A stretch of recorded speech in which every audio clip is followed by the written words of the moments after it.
J'ai décidé de monter une ferme pédagogique pour conjuguer et mon travail d'éducateur, ma profession d'éducateur et ma passion pour le monde rural et agricole. Le projet, il date de 20 ans. 20 ans, bien 20 ans, et à l'époque, je voulais donc être agriculteur.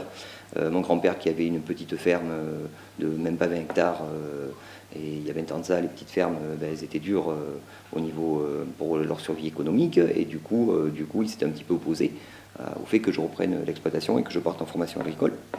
Et suite à ça, je suis devenu éducateur spécialisé, et l'idée, ça a été de conjuguer et mon boulot et ma passion. L'histoire, c'est qu'en 2001, j'ai approché mes 28 ans, et je me suis dit que si je ne redescends pas sur le département du Cantal, mon département d'origine, pour travailler le projet de la ferme pédagogique, jamais je le ferai.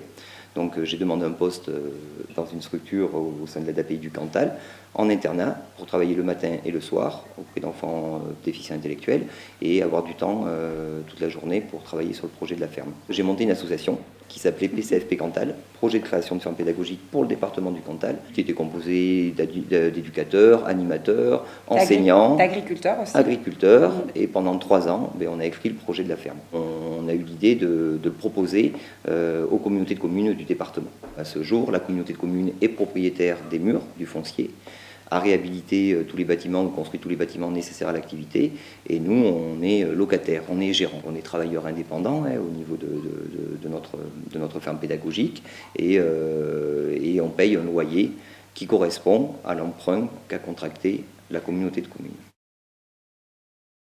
On se dit souvent, on a des comptes à rendre qu'à nous-mêmes. Et ça, c'est hyper fort. Et on ne sait jamais si on est en vacances ou au travail. Je savais que tu allais le dire. Voilà, c'est hyper fort aussi, parce que c'est un plaisir. On fait ce qu'on aime avec ce qu'on est. Voilà. Et avec nos moyens aussi. Ce que je connais sur les bêtes, sur la nature, c'est mon grand-père, mon père, voilà, c'est ma famille qui me l'a transmis sur les années de vie commune, quoi. Et ça, c'est souvent les groupes nous posent la question. T'as une formation en agriculture, t'as une formation liée à l'environnement? Non, c'est un plaisir, c'est une passion. Quand on est passionné, on fait des choses avec beaucoup de respect et beaucoup de simplicité. Il faut avoir envie, voilà. Et si on entend quelque chose, il faut se donner les moyens d'aller jusqu'au bout. De croire en soi aussi à un moment donné. De pas avoir peur d'aller frapper à des portes, même si les portes se referment dès qu'elle est entrouverte, mais de ne pas avoir peur d'essayer, quoi. Voilà. De se faire connaître, diffuser, essayer de trouver tous les moyens médiatiques pour diffuser l'information. On est en fait des éduques-agriculteurs. Ça doit être ça en fait, le métier. Oui, c'est ça. Voilà.